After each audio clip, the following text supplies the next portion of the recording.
Hello everyone and welcome back to my channel. If you are new here, hi, my name is Monica. I like to post anti-MLMs, that's anti-multi-level marketing, life, and some true crime content here on this channel. So if any of that interests you, make sure to hit that subscribe button. I would love for you to stick around. In today's video, I am bringing you, I guess it's kind of anti-MLM and true crime and cults and all of that kind of mixed together. So of course, this video is just for entertainment purposes only and just my opinions. This is going to be the first part of my NXIVM series. There's going to be a little bit of a brief overview of NXIVM, and then we're going to go over some common names associated with this cult. Not all of them, but some, because we're going to speak a little bit more about some of the other people involved in future parts of this series. I haven't watched The Vow yet on HBO, but I am planning on doing that as soon as I get some more time. But many of you have probably already heard about NXIVM, this case, Keith Raniere, all of these names that we're going to go over today. But for those of you who haven't, let's just dive right in. NXIVM claimed to be a multi-level marketing company that sold personal and professional development seminars of a large group awareness training that were part of their executive success programs. These executive success programs would later become what we know as NXIVM today. I've done a few videos on these types of trainings, and Stephen Hassan even talks about this in a post on his website. I will leave that linked below, but he says self-help or self-development groups use self-improvement and counseling to target people and corporations, making claims that by taking their courses and seminars, you will be successful. They exercise an intense group of influence and can have major impact on their members' mental status. Members lose their personal boundaries. They put the leader or guru on a pedestal. Criticism against the leader or the group is met with resistance. These groups will often rent large hotel spaces and run workshops and seminars for many days, often 12 hours a day. These groups are also called large group awareness trainings, or LGATs. They promise personal transformation but are not run by trained mental health professionals, nor are there any sufficient screening done ahead of time to determine if a person is too unstable or in too fragile a point in their lives, which is something that I have mentioned so many times when I talk about these types of large group awareness trainings and these types of gurus. This is something that I have spoken about. Very powerful hypnotic techniques are often used in these trainings, as well as powerful public confrontations using curse words and other shock techniques. If you wish to get a sense of one of the most financially successful transformational groups, look at Netflix's Tony Robbins' I Am Not Your Guru. This is something that my friend Savvy from Savvy Writes Books and I have gone over. We've already done a few collabs about Tony Robbins. Recently, we did another one where Savvy did this really great animation of, we decided to start calling him Tiny Ribbons, and there's a bouncy castle involved, also talking about how Tony Robbins is a 15-year-old. Just watch that video. I'll leave it linked below because I think that that's a really interesting video that we went over, along with some other problematic things that Tony has done. But anyway, Robbins is trained in neuro-linguistic programming, NLP, and he well knows the power of hypnotic words. Don't think of a white horse and you think of one. I am not your guru. And guess what? The second generation Children of God woman he says this to in the documentary later tells her he will mentor her. It was so upsetting for me to watch. Going back to NXIVM though, there were more sinister things happening within NXIVM. This MLM company was actually a cult based out of Clifton Park, New York, that was involved in sex trafficking. They had been recruiting for a secret society called DOS, and DOS stands for a Latin phrase that translates to master over slave women. These women were branded and forced into sexual slavery. 1998 is the year NXIVM was founded by Keith Raniere and Nancy Salzman. During the ESP seminars, the students were supposed to call Keith Vanguard and Nancy Prefect. According to The Hollywood Reporter, they said that Keith Raniere got the idea for the name Vanguard from a favorite arcade game. Rick Ross, who has been a cult tracker for decades, he's also been used as a consultant by the federal government. When he sat down with ex-members of NXIVM, he determined that Keith is a cult leader. According to Rick Ross, quote, "In my opinion, NXIVM is one of the most extreme groups I have ever dealt with in the sense of how tightly wound it is around the leader, Keith Raniere," end quote. Rick even compared Keith to David Koresh, who was the leader of the Branch Davidians in Waco, Texas. If that is something you'd like me to look into and cover, let me know in the comment section below.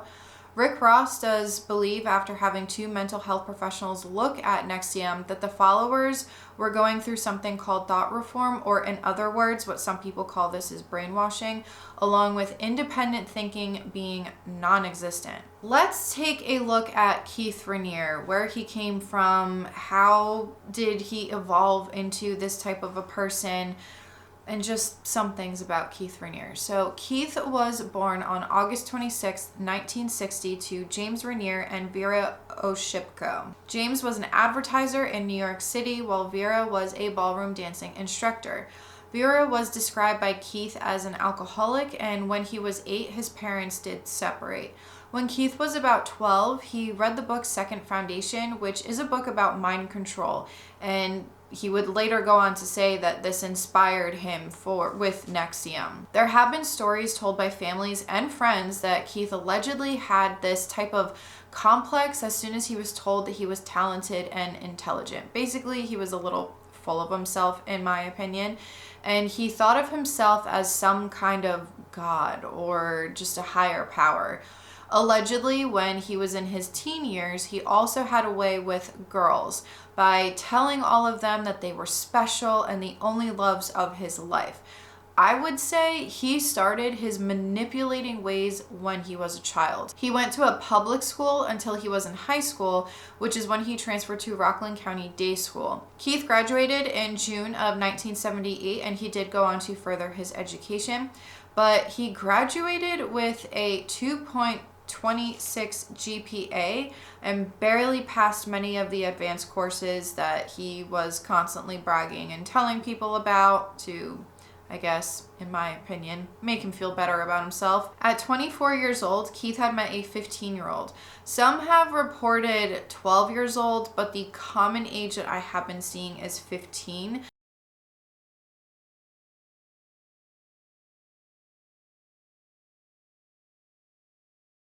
He ended up raping her. In 1984, Keith had manipulated, at the time, 15-year-old Gina Melita to be in a relationship with him. In 2012, she told the Albany Times-Union, quote, "I was perfect picking, insecure at the time. To have someone that mature and that well thought of to be interested in me, it was flattering. I was young, inexperienced, overwhelmed, out of my league," end quote. Then there was 15-year-old Gina Hutchinson. Keith claimed that Gina's soul was much older than her biological age. She was a Buddhist goddess meant to be with him. As of the current laws, anyone who is older than the age of 18 in the state of New York cannot have sex with anyone under 17 years of age. Even if it's consensual, this person has committed statutory rape. Gina Hutchinson would drop out of school to continue her relationship with Keith, and she would work at his company called Consumers Byline, which we'll go over in a little bit. On October 11, 2002, she was found dead at the Buddhist monastery, and it was ruled a suicide. This is something that we will go over in a future video. Keith was also part of the Mega Society, where he achieved a high score on the test, which it was a 48-question test. The Mega Society is a high IQ society open to people who have scored at the 1 in a million level on a test of general intelligence claimed to be able to discriminate at that level. The Mega Society is basically just a high IQ society that is supposed to be for people that score 1 in a million in the level of this question test. This society was founded by Ronald Hoffman in 1982 for psychometric research. While many have said that these tests have not been properly looked at, analyzed, validated, they're not of a standardized test, the Guinness Book of World Records recognized that the most elite in the high IQ society is the Mega Society with percentiles of 99.99, or 1 in a million required for admission. It's to no surprise that Keith was involved with multi-level marketing, Amway to be exact. If you don't know much about Amway, they are the, I guess you could say, the OGs of the MLM industry. A lot of things have happened thanks to Amway. They also have plenty of ties with the US government. I've also seen people comment that they have a lot of ties with other types of other countries and their government. So that's something that I'll probably look into a little bit further. I did do a deep dive on Amway, I want to say it's over a year ago now. But if you want a lot of great content on Amway, I'll leave a channel link below. It's Zay and Melody, so I highly recommend checking them out. It's been said that Keith was very fascinated by Amway, Scientology, and neuro-linguistic programming. I spoke about this a little bit earlier in the video, but according to Wikipedia, NLP is pseudoscientific approach to communication, personal development, and psychotherapy created by Richard Bandler and John Grinder in California in the 1970s. NLP's creator claimed there is a connection between neurological processes, language, and behavioral patterns learned through experience, and that these can be changed to achieve specific goals in life. The creators have claimed that NLP can treat things such as phobias, depression, tic disorders, psychosomatic illnesses, allergies, the common cold, and even learning disorders. NLP has been used by hypnotherapists and companies that run leadership training for businesses and government agencies. Even with all of that, there's still no scientific evidence, which is why they have been deemed a pseudoscience. Before Keith created his own MLM, he did work as a computer programmer for New York State's Division of Parole. He founded his own MLM called Consumers Byline Incorporated by 1990. This company promoted discounts on things such as groceries, appliances, things of that nature. According to Forbes, Keith had recruited members for this company by promising them massive commissions by recruiting more people. Within a couple of years, they had employed 150 people and eventually had over 200,000 members. The top seller for this company was someone by the name of Tony Natalie, along with her husband at the time. Her and her son would move to Clifton Park to be closer to Keith, and her marriage would end shortly after that. Tony and Keith would go on to date for the next 8 years. By the end of 1993, it was reported that each recruit had to pay $19 per month, and there was $1 billion sold in goods and services. However, this was also the same year that the company would be investigated for being an alleged pyramid scheme. Which is why I always tell my audience and MLM reps that the argument of pyramid schemes are illegal, so an MLM can't be one, it's just not a good argument, because yes, it is true that pyramid schemes are illegal, but that doesn't mean the MLM isn't operating as such. Some of them are operating as a legal MLM, but even legal MLMs is something that I have an issue with, so I do apologize, but that is something that I'm going to be biased about. But it doesn't make the company any less unethical just because it is legal. In 1996 is when Consumers Byline was shut down. There were 25 investigations that were looking into Consumers Byline.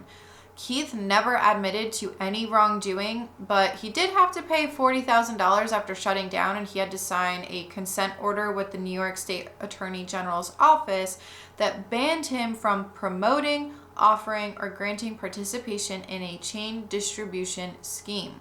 While all of this was going on, in 1994, Keith has started another MLM called National Health Network. This was a company that sold vitamins, however, this company would also fail. But if we fast forward to the year 1997, Keith met a woman who would eventually become his business partner later down the line. Her name was Nancy Salzman. Going back to the NLP thing, Nancy was a therapist who studied NLP and hypnosis. She had gone through a really tough time, and Keith had somehow helped her and became somewhat of a spiritual guide for her. Nancy would then in turn treat Tony with therapy and decided to lend her $50,000 for a health food business. In 1999, when the health food store went under, there was a bankruptcy court battle, and Keith sided with Nancy during this. Tony ended up moving away, and court records show that Keith was sending her different verses and stuff like that. In my opinion, I think that he was harassing her, and I think that this was definitely a scary time for her because it was putting her in a dangerous situation. But he even drew a diagram for her showing that she was in danger of going down a dream death line. There was a testimony that talked about how Keith had sent police to Tony's mother's house along with threatening her and her family. Keith appealed this several times, and Tony would later go on to say, quote, "I can't think, I can't work, I can't pay my bills," end quote, along with calling Keith a compulsive gambler and a sex addict who had bizarre desires, and he was basically just a con man who specialized in Ponzi schemes. Judging by what we know about Keith, I would be absolutely shocked if he didn't threaten Tony.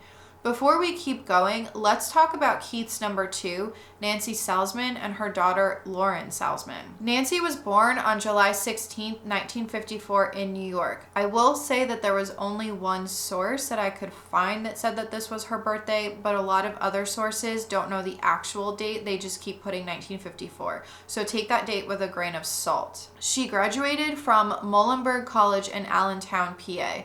She married her now ex-husband, Michael Salzman, and they had 2 daughters. Some reports have said that they only had 1 daughter, but I'm not sure if maybe they're trying to keep the other daughter out of the spotlight or what the case may be, but they have 2 daughters. In the late 1970s is when Nancy started working as a nurse and therapist who studied NLP and hypnosis. In addition, she worked under human empowerment and human potential fields. The therapy skills that she acquired would be used on future victims of NXIVM. However, there was an article that I found that said Nancy may not have been truthful about her credentials, allegedly.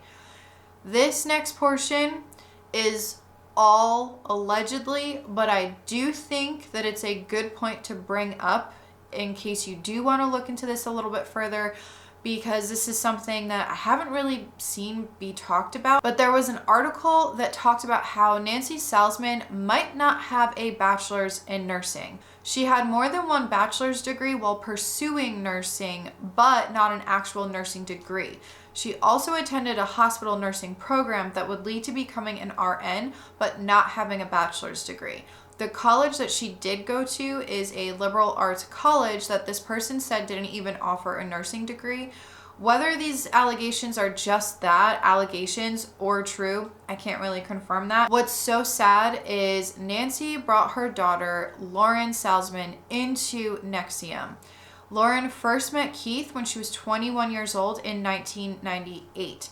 They started to have a sexual relationship in 2001, and they would keep this a secret until about 2008-2009. Lauren would eventually become the first-line master of DOS, which is what I spoke about earlier in this video. Lauren was not just a member of this cult, but she was very sought after because she was a coach and she was higher ranking. She was part of this secret society that they had within NXIVM. Later on in her testimony, she would say, quote, "He was my master. I respected him and trusted him, and I wanted to be like him because I was sad and suffering," end quote. Lauren called Keith Doomp, and he called her Lorne or Forlorn. When Lauren would start climbing the ranks, so to speak, within NXIVM, Keith would tell her to have sex with other women that he was having sex with, but she wasn't allowed to have sex with other men, just with Keith. He would hold having a child over her head. She asked him for permission to date another man, and he said that if she stuck around, he would give her children. Lauren was involved in keeping a woman who was from Mexico, Danny, in confinement with no communication with the outside world because Danny had fallen in love with another man that was not Keith. This woman was told that if she didn't agree to stay in confinement, she would have to go back to Mexico. According to Lauren's testimony, this woman stayed in confinement between 18 to 24 months. Danny would write letters to Keith that Lauren would deliver. They were apology letters, and Keith even told Danny's mother to stay confined in a room that was right next to hers as a way to manipulate Danny and make it seem like it was her fault, that her own mother was also in confinement. Danny finally left in February of 2012, where she was driven to the Mexican border by her father and another member from NXIVM. They refused to give Danny her immigration papers back. In Lauren's future testimony, she would say, quote, "Of all things I did in this case and all the crimes that were committed, this was the worst thing I did," end quote. And this was said while she was talking about Danny.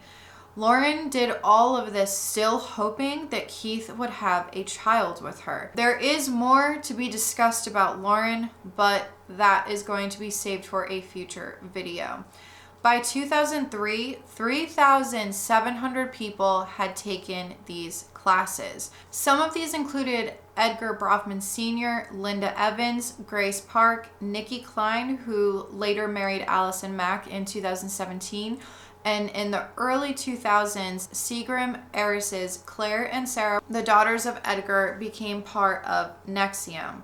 The plot twist with Edgar Sr. is he thought it was a cult while his daughters had taken out a line of credit to pay NXIVM $2 million, and they hadn't spoken to their father in months at that point in 2006. Edgar was born on June 20th, 1929 in Montreal, Canada, and passed on December 21st, 2013. He was a Canadian-American businessman who worked for his family's businesses, Seagram. He eventually became president, treasurer, and CEO, along with becoming president of the World Jewish Congress. It's been said that he helped in legitimizing the Hebrew language in Russia. As for Edgar's daughters, Sarah was introduced to NXIVM in 2001 when she was 25 by a family friend. After Sarah joined, she really wanted her sister Claire to join. At the time, Claire had been a competitive jumper, horse trainer, and owner of Slate River Farm. She was described as being more of a homebody. Eventually, Sarah and Claire became very involved with NXIVM and would relocate closer to the headquarters in New York. Sarah would become Director of Humanities, Regional Vice President, Professional Coach, and Head Trainer. An actress by the name of Kristen Kirk became part of NXIVM in 2006. She was on the show Smallville, and she joined NXIVM thinking it was a self-help group, but left in 2013. Kristen stated that she didn't witness any illegal activities while she was there, and actress Sarah Edmondson vouched for her because Sarah was working on exposing NXIVM. Allison Mack, an actress on Smallville as well, and Kristen's co-star, would be recruited by Nancy and Lauren Salzman. It wasn't until 2011, when Smallville had finished production, that Allison Mack moved to Clifton Park, New York to be closer to where NXIVM's headquarters were. Allison Mack was born on July 29, 1982 in West Germany. Her parents were American, but were in Germany at the time, and they lived there for about 2 years. After they moved back to the US, they did move to California, and Allie's first gig was a German chocolate company where she described that during the shooting process, they were shooting a commercial, she wasn't allowed to swallow the chocolate. She had to spit it out every time that she bit into it. After that, she went into modeling, along with she decided to start studying acting. Allison would marry an actress by the name of Nikki Klein in February of 2017. Some have said that their marriage might have allegedly been for immigration purposes. That I don't know. I have not seen full-blown evidence of this, but that is what people have been speculating. Nikki is best known for her role in Battlestar Galactica. In 2008, she decided to leave Battlestar Galactica in order to work for NXIVM full-time. Allison Mack was of course part of DOS, and she was responsible for the branding that happened to the women of this cult. The branding that they did were the initials of Allison Mack and Keith Raniere together. I'm going to end part 1 here. There are more key players that we will go over in future videos, but for now, these are the people that I wanted to go over to kind of give you an idea of some of the higher ranking people, where they came from. Did they come from money? Did they come from more of a humble beginning, if you will? Or, you know, just to kind of show that anyone out there can join a cult if they are indoctrinated enough into it. Because if you look from the outside now, looking at NXIVM, a lot of people might not understand, how could someone join a cult? How could someone agree to be branded? How could someone agree to be put into the sex trade industry, or sex trafficking, sex slavery, all of that? How could someone join something like that? But we need to remember that there is a process that goes on with these cults. There's thought reform, there's indoctrination, there's love bombing. There is so much that goes into these cults. So as I said, I'm going to end part 1 here. Let me know what you guys think in the comment section below. Have you heard of some of these people? There might be some people out there that haven't heard of the NXIVM case and haven't heard some of the names that I mentioned in this video. So if you haven't, I'd be curious to know if you haven't and what you think of this so far. But I will see you guys in the next video, in the next part of this series. Thank you so much for watching. And this is Monica reporting to you live from a highway. Bye.